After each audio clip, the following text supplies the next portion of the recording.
3 signes que ce n'est pas la bonne personne. Réussir à décoder si la personne que l'on vient de rencontrer va être la bonne personne pour nous ou pas, va te permettre de gagner un temps phénoménal. Voici 3 signes qui prouvent que la personne que tu viens de rencontrer n'est pas la bonne personne pour toi. Premier signe, vous n'avez pas les mêmes intentions. Ton intention est peut-être de te poser et par la suite de construire quelque chose avec cette personne que tu viens de rencontrer, même si tu ne la connais pas complètement encore, mais ton intention de rencontrer, c'est d'en arriver au stade de, par exemple, fonder une famille. Et si l'intention de l'autre, c'est que d'avoir du fun, cela n'est pas un bon signe.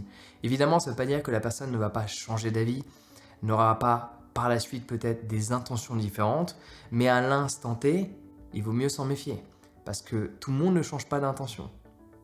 Souvent, l'intention de base reste celle-ci. Donc si son intention, c'est juste d'avoir du fun, et que ton intention, c'est de construire quelque chose, cela n'est pas la bonne personne pour toi. Deuxième signe, que cela n'est pas la bonne personne. Admettons que vous avez les mêmes intentions. Vous voulez fonder un foyer ensemble. Enfin, peut-être pas à l'instant T, vous venez de vous rencontrer, évidemment. Mais ce que je veux dire par là, vous avez cette intention de vouloir vous poser, vous en avez marre d'avoir des relations par-ci, par-là. C'est plus ce que vous recherchez dans votre vie aujourd'hui. Dans ta vie aujourd'hui, ce que toi tu recherches et ce que l'autre recherche, c'est d'avoir une vie, entre guillemets, ce qu'on appelle bien rangée. Sauf que vous n'allez pas aller dans les mêmes directions. Un grand classique, c'est quand les gens sont sûrs de ce qu'ils veulent. Alors, si la personne n'est pas sûre de ce qu'elle veut exactement pour son avenir, là, ça se complique un peu. Mais si elle est persuadée de ce qu'elle veut, exemple pour illustrer le tout, elle est persuadée qu'elle veut vivre en ville. Et toi, tu es persuadé que tu veux confectionner une famille et être au vert, dans la campagne. Ça va pas fonctionner. Il va y avoir de la friction parce que l'une ou l'autre veut faire un compromis sur quelque chose qui est vraiment important. L'environnement du lieu de vie est quelque chose d'ultra important parce que tu ne te sentiras pas bien. Quoi que tu fasses, il vaut mieux avoir un travail qui ne nous plaît pas énormément, mais d'être dans un environnement qui nous correspond parfaitement, que faire quelque chose que l'on aime dans un environnement où on sent complètement vidé à la fin de la journée, de par l'environnement dans lequel on l'a fait. Okay. Par exemple, t'aimes cuisiner, t'es un cuistot, mais tu travailles dans une cave toute la journée. T'aimes le boulot, mais tu vois pas la lumière du jour de telle heure à telle heure. Ça va t'épuiser. A contrario, tu fais peut-être quelque chose que t'aimes un peu moins, mais t'es dans un environnement qui correspond, admettons, c'est travailler dehors. Tu vas être beaucoup plus heureux dans ton quotidien.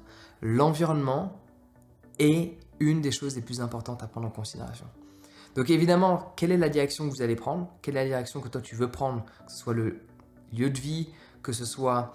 peut-être pas parler d'éducation des enfants maintenant, mais il y a certaines choses, et l'environnement pour moi en fait partie, à toi de réfléchir à quelles sont ces choses-là, quelles sont les directions que tu veux prendre, comment tu vois ton avenir. Peut-être cette personne se voit être en couple, mais elle ne veut pas avoir des enfants.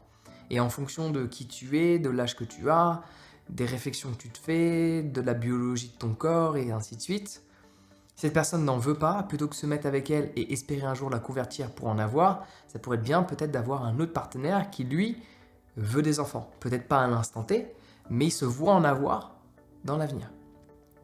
Donc, savoir est-ce que la direction que l'autre veut prendre correspond à la direction que je veux prendre. Si ça ne matche pas, cela n'est pas la bonne personne. Et troisième signe que ce n'est pas la bonne personne, il y a déjà, dès le début de la relation, plein de petites embrouilles du quotidien. Je ne te parle pas d'une embrouille par rapport à un fait assez important qu'il faut que l'autre règle, du style, par exemple, l'autre vit encore chez son ex-conjoint, classique dans certains cas de divorce.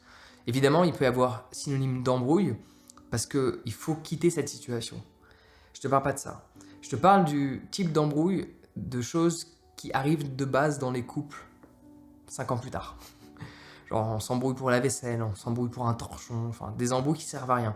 Si tu as ça dès le début de la relation et que tu continues d'insister à vouloir rester avec cette personne avec laquelle tu es, moi, le seul truc que je vois, c'est que le sexe c'est bon et ça te brouille tes pensées. Ce n'est pas parce que le sexe c'est bon que tu en fais une relation. La plupart du temps que tu passes avec cette personne-là, tu ne passes pas dans le pieu à faire crac crac boum boum. Tu passes à échanger, à écouter, à regarder, à parler, à échanger, à partager. Tu le passes pas dans le pieu. Ouais. Donc, ce n'est pas parce que le sexe est bon que tu dois en oublier tous les red flags qu'il y a. Cela n'est pas forcément la bonne personne. Ouais. Donc en soi, il n'y a que toi qui sais. Mais si tu veux maximiser tes chances de trouver la bonne personne qui te correspond, il faut d'abord que tu saches exactement ce que toi tu veux et qui tu es et dans quelle direction tu veux aller. Et après, il y a différentes choses que tu peux mettre en place pour trouver cette personne-là. Si tu veux trouver cette personne-là, j'ai une formation sur comment trouver l'amour, quelque chose de très rationnel, comment faire en sorte pour trouver cette personne qui te correspond vraiment. C'est une méthode que j'ai appliquée moi-même à plusieurs reprises et elle fonctionne. Je te mets le lien en description, tu peux t'y inscrire dès maintenant, tu accèdes au tout comme ça en un claquement de doigts. Allez, sur ce, prends soin de toi et à bientôt.